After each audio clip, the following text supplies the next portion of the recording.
Siap. Sebelum mulai pelajaran, baiknya kita berdoa. Berdoa dimulai.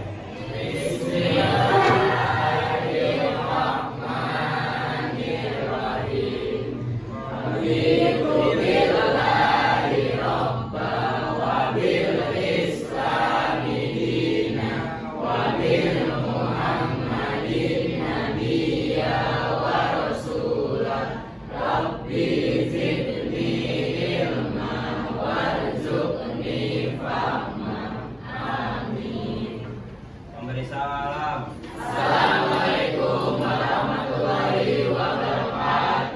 Waalaikumsalam warahmatullahi wabarakatuh. Sebelum mulai, ini dulu deh, tanya dulu. Kemarin kita membahas materi mengenai bab pernikahan. Ya, baru sekilas belum sampaikan ya tentang pengertiannya. Nah, nanti saat ini akan belum menceritakan mengenai pengertiannya, kemudian syarat-syaratnya. Sebelumnya absen dulu, boleh? Boleh. 12 IPA 1. 12 IPA 1. Ya, 12 IPA 1. Ada Aulia Bukhari, Aulia Ramadan, Jamal Maulana, Bu. Dira Aprina, Fatina Mu'minatus, Muhammad Nur Yahya. Tidak masuk Sakir, oke. Muhammad Saputra, Reva Aprilia, Tia Kurniawati, Tio Saputra Ali, Hal Sakir, oke. Triayu Oktaviani, alhamdulillah. Alhamdulillah. Sebelumnya berapa tanya dulu nih sama kalian. Pernikahan itu apa sih? Pernikahan itu apa? Ayo, pernikahan itu apa? Boleh apa? Menyambung silaturahmi. Oke, tentang pernikahan itu adalah menyambung silaturahim atau silaturahmi. Terus boleh? Siapa kamu? Aulia. Menurut Aulia pernikahan itu adalah ibadah. Ayo apa? Mau? Nah, oke, ada lagi yang mau menyampaikan pernikahan itu apa? Ya, itu. Ayo nih. Menyatukan dua insan yang berbeda. Siapa namanya? Hah? Sawa. Menurut Sawa pernikahan itu menyatukan dua insan yang berbeda. Semuanya benar? Benar. Itu. Nah, pernikahan. Kata nikah berasal dari bahasa Arab yang berarti al-jam'u atau bertemu, berkumpul. Menurut istilah, nikah ialah suatu ikatan lahir batin antara seseorang laki-laki dan perempuan untuk hidup bersama dalam suatu rumah tangga melalui akad yang dilakukan menurut hukum syariat Islam. Nah, ini Undang-Undang Nomor 1 Tahun 1974 tentang perkawinan pasal 1 dijelaskan bahwa perkawinan ialah ikatan lahir batin antara seorang pria dengan seorang wanita sebagai suami istri dengan tujuan membentuk keluarga yang kekal dan bahagia berdasarkan ketuhanan Yang Maha Esa. Ya, materi kali ini yaitu pernikahan dalam Islam. Nah, sebelum membahasnya, kita bahas dulu nih kompetensi dasarnya.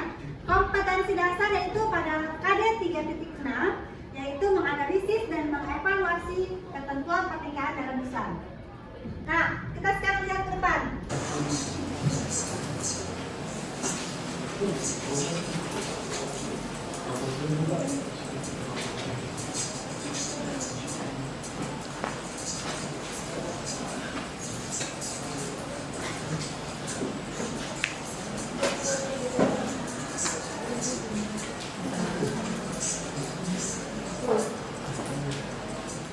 Ini dia nih, dalil nakli tentang pernikahan, yaitu surat Ar-Rum ayat 21. Yang artinya dan diantara tanda-tanda kekuasaannya ialah Dia menciptakan untukmu istri-istri dari jenismu sendiri supaya kamu cenderung dan merasa tentram kepadanya, dan dijadikannya di antara kamu rasa kasih sayang. Sesungguhnya pada yang demikian itu benar-benar terdapat tanda-tanda bagi kaum yang berpikir. Nah, ini hadisnya ya dari Abdullah bin Mas'ud radhiyallahu anhu. Rasulullah sallallahu alaihi wasallam berkata kepada kami, "Hai para pemuda, barang siapa di antara kamu telah sanggup menikah, maka nikahlah. Karena nikah itu dapat menundukkan mata dan memelihara faraj atau kelamin. Dan barang siapa tidak sanggup, maka hendaklah berpuasa. Karena puasa itu menjadi perisai, yaitu dapat melemahkan syahwat."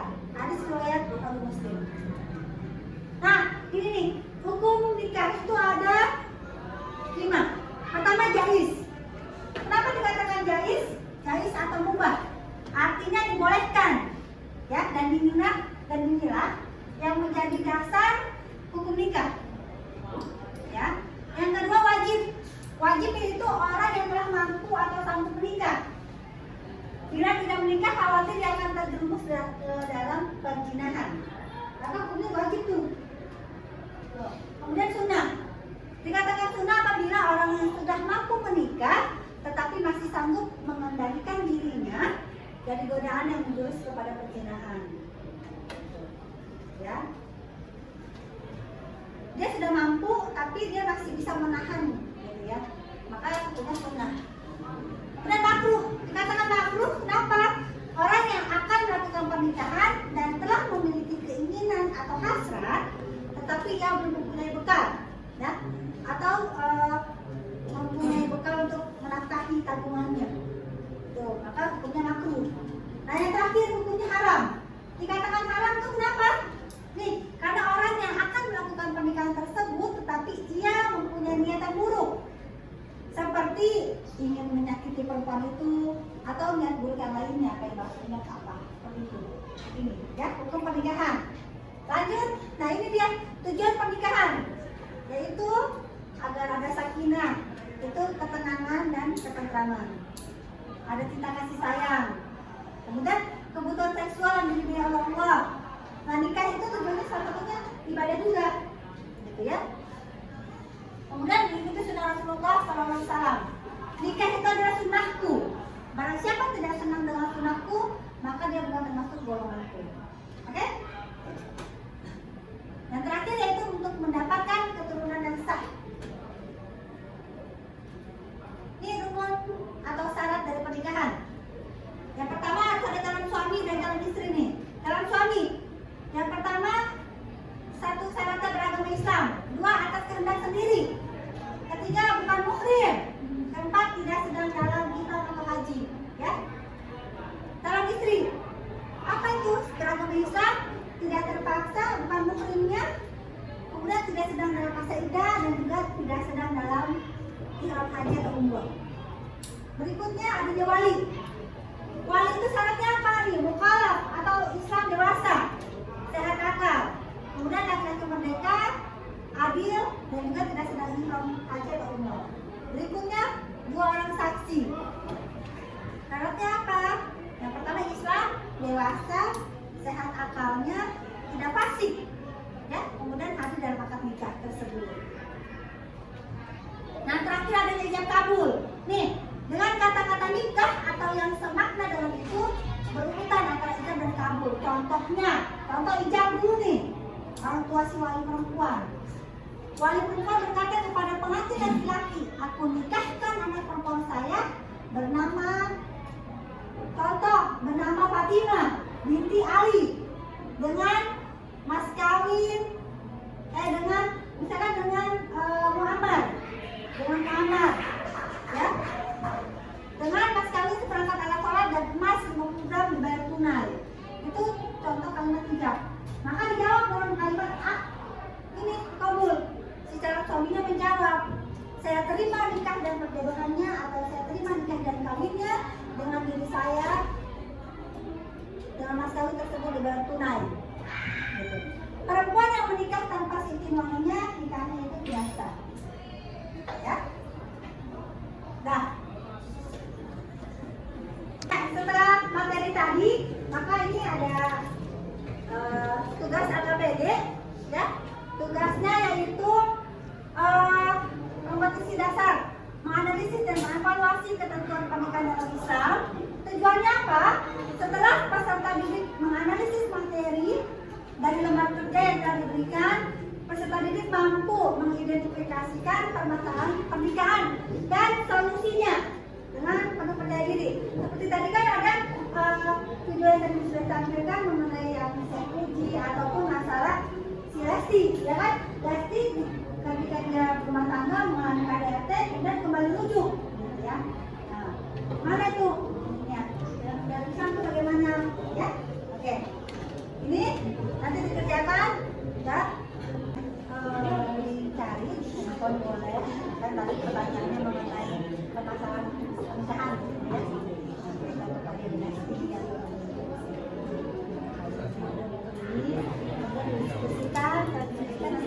perlakuan minggu depan pastikan kita ya.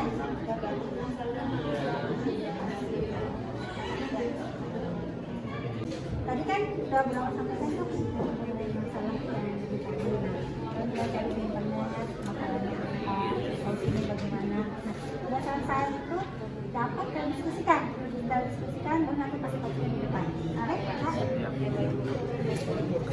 Oke,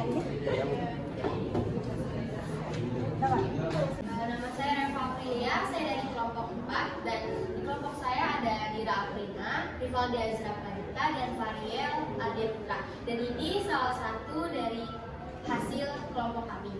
Masalahnya ada satu, pernikahan tanpa wali dan solusinya memberikan edukasi kepada masyarakat bahwasannya pernikahan tanpa wali merugikan terutama pada pihak perempuan secara agama dan negara.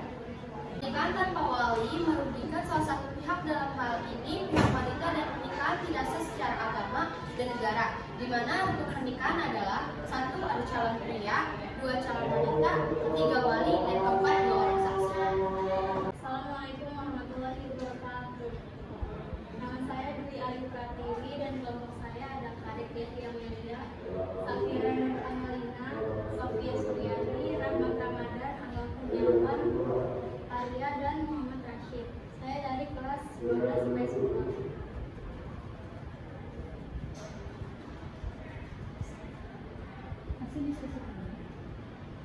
Hasil diskusi kami yaitu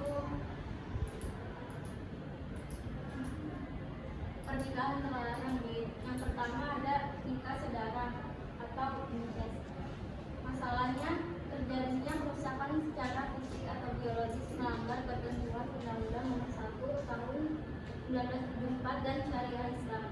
Solusinya melakukan pendekatan serta penyuluhan dengan undang-undang dan syariah agama Islam yang benar serta dampak buruk secara kesehatan.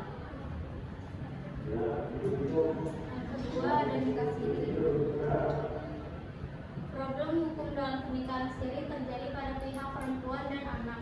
Sebagai istri yang sah secara agama, istri tidak bisa menuntut hak nafkah lahir batin, hak waris bila terjadi perceraian, hak pengaduan bila terjadi kekerasan dalam rumah tangga, atau hak perlindungan hukum bila ditinggal pergi tanpa paksa.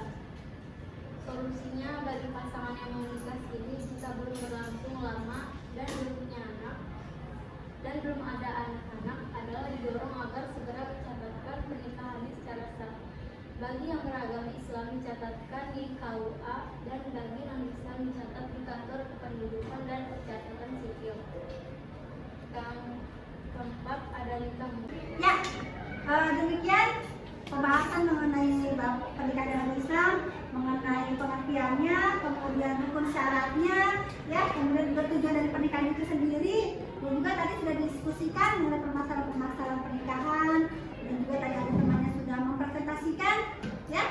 Mudah-mudahan bermanfaat bagi kita semua. Kita tutup dengan hamdalah.